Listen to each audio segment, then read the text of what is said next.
Varicose వ్యాధితో బాధపడుతున్నారంట. తక్కువ ఖర్చుతో ట్రీట్మెంట్ కావాలి అనుకుంటే ఎవిస్ హాస్పిటల్ని సంప్రదించండి. బలూచిస్తాన్కి అండగా బీజేపీ నిలబడుతోందా? దీనికి అవుననే సంకేతాలు కనిపిస్తున్నాయి. ఇన్ని రోజులుగా బలూచిస్తాన్ ఉద్యమం ఒక అంతర్జాతీయ ఉద్యమంగా గుర్తించడానికి కూడా అనేక దేశాలు రెడీగా లేనటువంటి పరిస్థితి. అలానే ఎప్పుడైతే భారత్ వర్సెస్ పాకిస్తాన్ యుద్ధ వ్యూహాలు మొదలైనయో ఆ రోజు నుంచి బలూచిస్తాన్ ప్రజలు ఒకటే విజ్ఞప్తి చేస్తారు, భారత్ బలూచ్ ఫ్రెండ్షిప్ అనేటువంటి నినాదం. అలానే ఈ మధ్య కాలంలో పెద్ద ఎత్తున వినిపిస్తున్నటువంటి మరొక నినాదం ఏంటంటే ఫ్రీ బలూచిస్తాన్, ఇండిపెండెంట్ బలూచిస్తాన్, అలానే రిపబ్లిక్ ఆఫ్ బలూచిస్తాన్ని గుర్తించండి అనేటువంటి విజ్ఞప్తి ఫస్ట్ ఇండియాకి, ఆ తర్వాత ఐక్యరాజ్య సమితికే బలూచిస్తాన్ ప్రజలు చేశారు. సో ఇది రాజకీయంగా ఎలాంటి పరిస్థితులకి దారితీస్తుంది, ఒక దేశాన్ని గుర్తించడం అనేది ఎలాంటి సందర్భంలో సాధ్యమవుతుంది అనేటువంటి చర్చ ఒకవైపు జరుగుతోంది. కానీ రాజకీయంగా బీజేపీ వ్యూహాలు మాత్రం అమలు చేస్తూ ముందుకు వెళ్తోంది. కేంద్రంలో అధికారంలో ఉంది ఎన్డీఏ కూటమి ప్రభుత్వం, కానీ బీజేపీ అందులో కీలకమైనటువంటి పాత్రధారి 240 సీట్లతో మెజారిటీ లీడ్ బీజేపీనే తీసుకుంటుంది. సో ఈ క్రమంలో బీజేపీ తీసుకునేటువంటి స్టాండ్ మొత్తం దేశంలో నిర్ణయాన్ని ప్రభావితం చేసేటువంటి అంశం అవుతుంది. ఒక్కొక్కరుగా బీజేపీ నేతలు బలూచిస్తాన్కి అనుకూలంగా ట్వీట్లు చేయడం మొదలుపెట్టారు, కామెంట్స్ చేయడం మొదలుపెట్టారు, రియాక్ట్ అవ్వడం మొదలుపెట్టారు. గత 4 రోజులుగా పరిస్థితులు గమనించి చూస్తే కనుక కాల్పుల విరమణ ఒప్పందం పాకిస్తాన్ వర్సెస్ ఇండియా కుదిరిన తర్వాత నుంచి రాజకీయ వ్యూహాలకి బీజేపీ నేతలు పదును పెట్టారు. ఆ క్రమంలోనే బలూచిస్తాన్కి క్రమంగా మద్దతు పెరుగుతోంది. ఈరోజు అస్సాం ముఖ్యమంత్రి హిమంత్ బిశ్వ శర్మ ఒక ట్వీట్ చేశారు. దీంతో బలూచిస్తాన్కి బీజేపీ అండగా ఉంది, బలూచిస్తాన్ అంశం పైన తన స్టాండ్ని క్లారిఫై చేసింది అనేటువంటి అంచనాలు ఇక్కడ కనిపిస్తున్నాయి. హిమంత్ బిశ్వ శర్మ చాలా కీలకమైనటువంటి నాయకుడు, బీజేపీ సెంట్రల్ కమిటీలో కూడా పరపతి ఉన్నటువంటి నాయకుడు. అలానే తూర్పు భారతంలో ముఖ్యంగా బెంగాల్, బంగ్లాదేశ్ రాజకీయాల మధ్య బలమైనటువంటి చక్రం తిప్పుతున్నటువంటి వ్యక్తి, ఈశాన్య రాష్ట్రాలన్నింటినీ కూడా ప్రభావితం చేస్తున్నటువంటి వ్యక్తి. సో ఆయన అనూహ్యంగా Balochistan holds profound historical and spiritual significance for Hindus primarily as a sacred home of Hinglaj Mata temple అనేది ప్రముఖ హిందూ దేవాలయం. అది బలూచిస్తాన్ ప్రాంతంలో ఉంది. మన దేశంలో శక్తిపీఠాల గురించి మనం వింటూనే ఉంటాం. అలాంటి 51 శక్తిపీఠాల్లో హింగ్లాజ్ మాతా మందిర్, నాని మందిర్ అని కూడా పిలుస్తారు దీన్ని. ఆ మందిరం చాలా ముఖ్యమైనటువంటి మందిరం. ఇప్పటికీ కూడా పాకిస్తాన్లో ఉన్నటువంటి హిందువులు ఎక్కువ జనాభా ఉంటుంది. అటు సింధ్ రాష్ట్రంలో కానీ, ఇటు బలూచిస్తాన్ రాష్ట్రంలో కానీ, కోర్ పంజాబ్ ఏరియాలో కానీ, ఇతర ప్రాంతాల్లో హిందువుల జనాభా అసలు మచ్చుకు కూడా కనబడినటువంటి పరిస్థితి ఉంటుంది. ఒక్క బలూచిస్తాన్లోనే 1.5 కోటి జనాభా ఉంటే అందులో 14 లక్షల మంది వరకు హిందువులు ఉంటారని చెప్పని అంచనా. సో వీళ్ళందరూ కూడా ఒక యాత్ర చేస్తారు హింగ్లాజ్ మాతా దగ్గరికి, హింగ్లాజ్ మాతా మందిరానికి వెళ్ళి చేస్తారు. సంప్రదాయం ప్రకారం, చరిత్ర ప్రకారం చూస్తే కనుక గుజరాత్, రాజస్థాన్, మహారాష్ట్ర ఇలాంటి దూర ప్రాంతాల నుంచి కూడా ఒకప్పుడు హింగ్లాజ్ మాతా మందిరానికి వెళ్ళేవారు. దాన్ని గుర్తు చేస్తూ హిమంత్ బిశ్వ శర్మ ఈ పోస్ట్ చేయడం అనేది ఆసక్తికరంగా మారింది.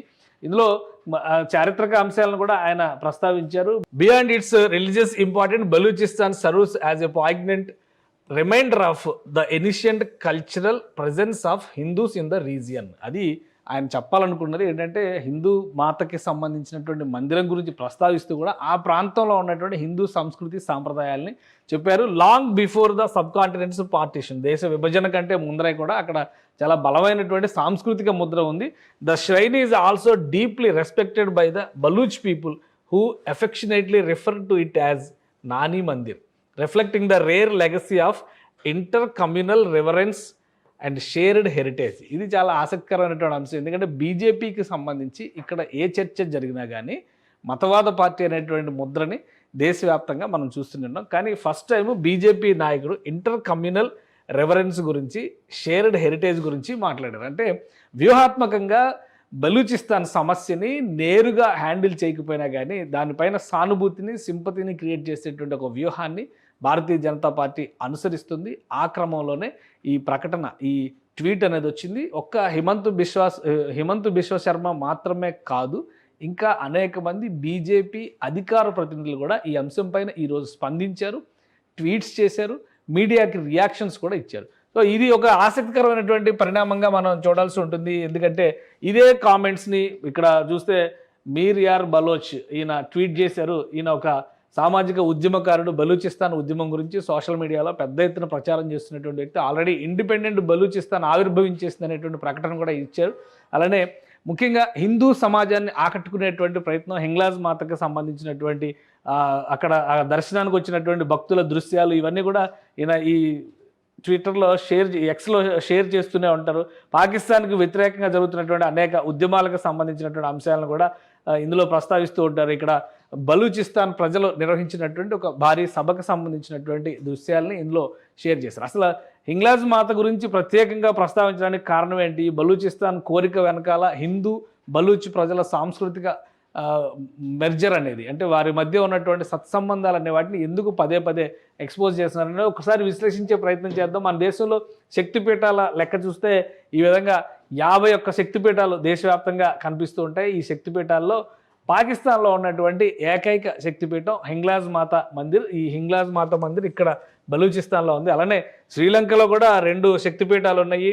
అలానే ఇక్కడ ఢాకా అంటే ఒక విధంగా ఢాకా, బంగ్లాదేశ్ రాజధాని ఢాకేశ్వరి మాతా మందిర్ అంటారు. ఢాకేశ్వరి మాతా మందిర్ అది కూడా శక్తిపీఠం. అక్కడ కూడా 4 శక్తిపీఠాలు ఉన్నాయి. అయితే పాకిస్తాన్లో ఉన్నటువంటి హింగ్లాజ్ మాతా మందిరం ఇది ఒకే ఒక్క మందిరం.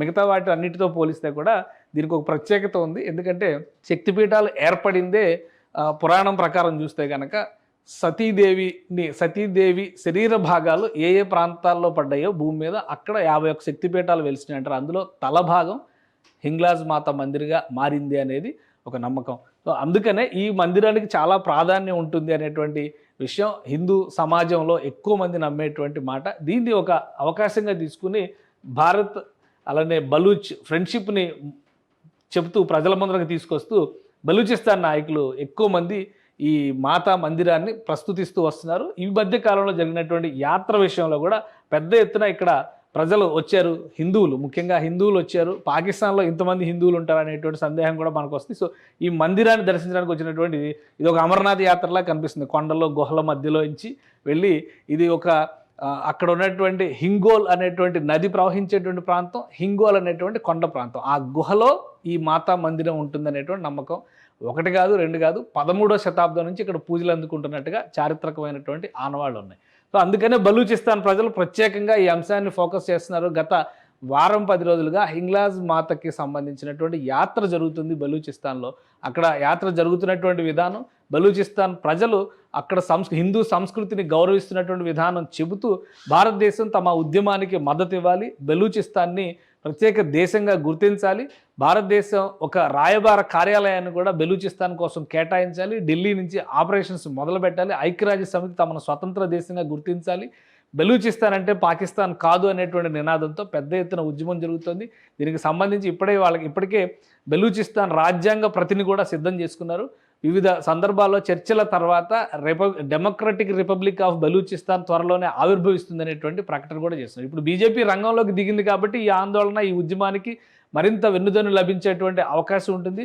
పాకిస్తాన్ వర్సెస్ ఇండియా యుద్ధం జరిగితే మాత్రమే కాదు, వ్యూహాత్మకంగా రాజకీయాలు చేస్తే కూడా పాకిస్తాన్ విభజనకి అవకాశాలు ఉన్నాయనేటువంటి సంకేతాలు బీజేపీ నాయకులు చెప్పకనే చెబుతున్నట్టుగా కనిపిస్తుంది. దేశవ్యాప్తంగా అనేక మంది బీజేపీ నేతలు ఈరోజు బలూచిస్తాన్ పైన ట్వీట్లు చేశారు, వరుసగా మీడియాతో కామెంట్లు కూడా చేశారంటే వ్యూహాత్మకంగా కేంద్ర ప్రభుత్వం లేదా బీజేపీ అగ్రనాయకత్వం ఇచ్చినటువంటి డైరెక్షన్స్ మేరకే ఈ ప్రకటనలు వస్తున్నట్టుగా భావించాల్సి ఉంటుంది. సో అతి త్వరలోనే బలూచిస్తాన్ స్వతంత్ర రాజ్యంగా ఆవిర్భవించబోతుందనే సంకేతాలు వస్తున్న తరుణంలో భారత్ బలూచిస్తాన్ ఫ్రెండ్షిప్పే ఇప్పుడు హైలైట్ అవుతుంది. సుమన్ టీవీలో మీ పర్సనల్ అండ్ బిజినెస్ ప్రమోషన్స్ కోసం కింది నెంబర్కి కాంటాక్ట్ చేయండి.